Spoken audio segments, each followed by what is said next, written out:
वो शम्म क्या बुझे जिसे रोशन खुदा करे।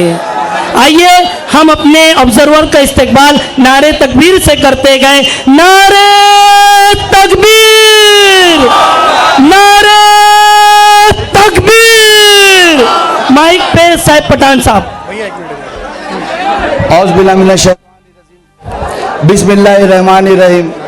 डाइस पे तशरीफ फरमा हमारे शेर महाराष्ट्र सदर MP इम्तियाज जलील साहब, हमारे मुंबई प्रेसिडेंट फारूक शाब्दी साहब, यहाँ के आप लोगों के दरमियान से हमारे जिम्मेदार अम्मार भाई, शाहिद भाई, अहमद मेमन भाई, तमाम मेरे दोस्त जो भिवंडी से मेरे साथ, यहाँ तिवारी साहब आपके वसई से, सामने बैठी हमारी इज्जतदार माँ बहनें, हमारे नौजवान साथियों, बुजुर्गों, अस्सलाम वालेकुम व रहमतुल्लाहि व बरकातुहू।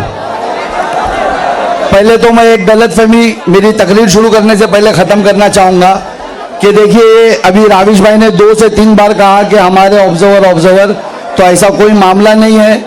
मुझे हमारे सदर इम्तियाज जलील साहब ने एक काम दिया था कि आप जाइए, वसई विरार के कुछ लोग ने उनसे कांटेक्ट किया और वहाँ जाकर के आप मुआयना करके आइए, तो वो मैंने मुआयना करके आया हूँ और अल्हम्दुलिल्लाह ये चाहने वालों की तादाद आज बता रही है कि वसई विरार में मजलिस का कितना परचम लहरा रहा है। देखिए कि जब से वसई की तरफ हमने रुख किया तो हमको काफ़ी मैसेजेस आने लगे। एक ताकत यहाँ पर कोशिश कर रही थी कि MIM का मजलिस का यहाँ कोई भी प्रोग्राम ना हो।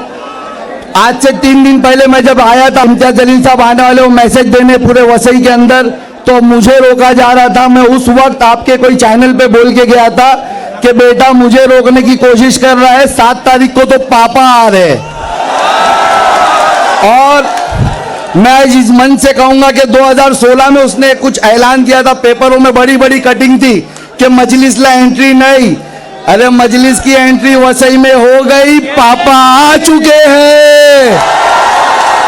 अब सबकी सीटी बंद हो जाएगी, अब सबके पंजे बंद हो जाएंगे, हवाओं में सिर्फ पतंग लहराएगी, वसई में सिर्फ पतंग लहराएगी। मेरे नौजवान साथियों जरा पतंग उड़ा के बताओ कैसा उड़ाओगे, कैसा उड़ाओगे।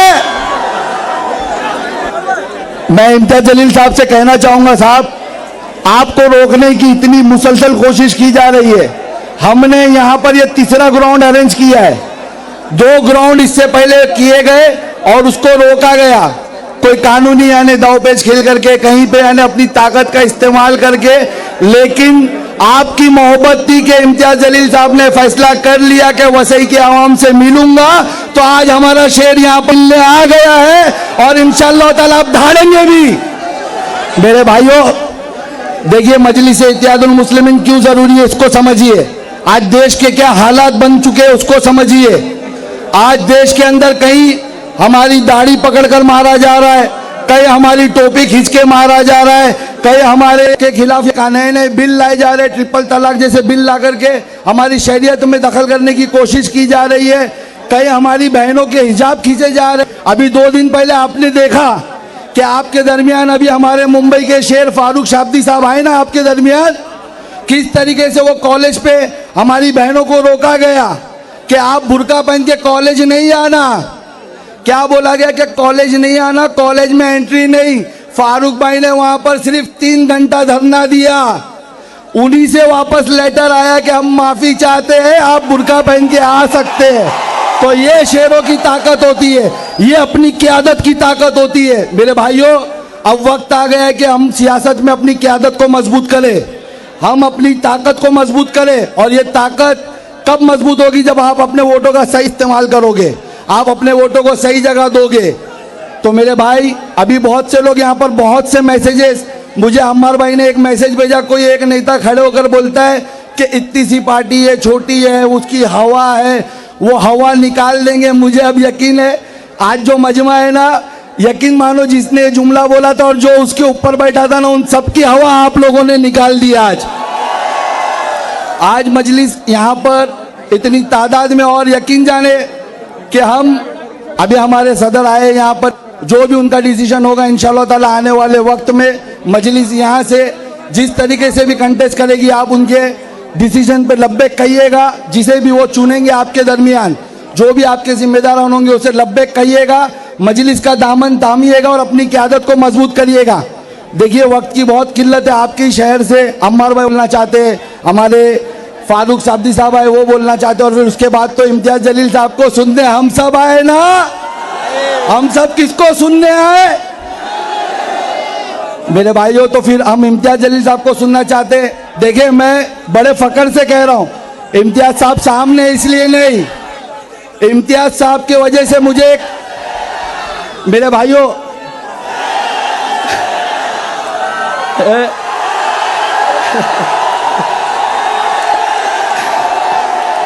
मेरे भाइयों याद रखिए, मुझे बड़ा फकर हो रहा है ये कहते हुए कि इस देश के अंदर इम्तियाज जलील साहब ने एक हिस्ट्री लिखी है और मुझे फकर है कि मैं उस इतिहास का हिस्सा हूं।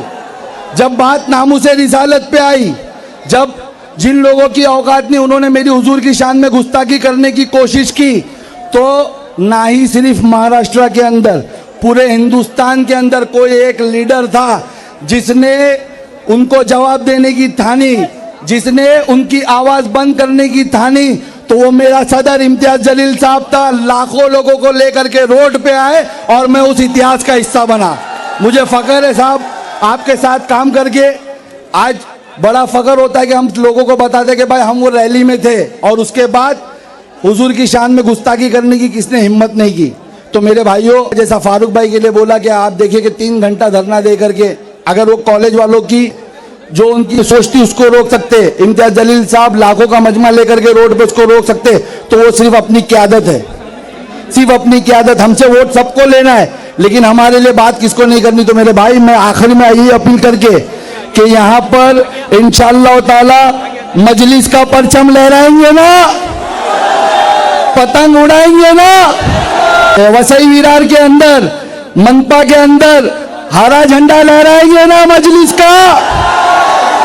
तो फिर बस एक बार वो जो बैठ करके मेरे सदर को रोकने की कोशिश कर रहा था उसको जरा जवाब देने के लिए मेरे साथ नारा दीजिए, नारे तकबीर, नारे तकबीर। तेरा मेरा रिश्ता क्या, तेरा मेरा रिश्ता क्या। वो रैली देख करके हल्का हल्का दर्द उठा होगा और ये नारों की गूंज से तो अटैक आएगा, अटैक। चलिए अल्लाह हाफिज। हमारे न्यूज चैनल्स को सब्सक्राइब करें, लाइक करें, कमेंट्स करें, शेयर करें और घंटी का बटन प्रेस करें ताकि आने वाली हर वीडियो और अपडेट्स की नोटिफिकेशन आप सभी को मिलती रहे। जय हिंद, जय महाराष्ट्र।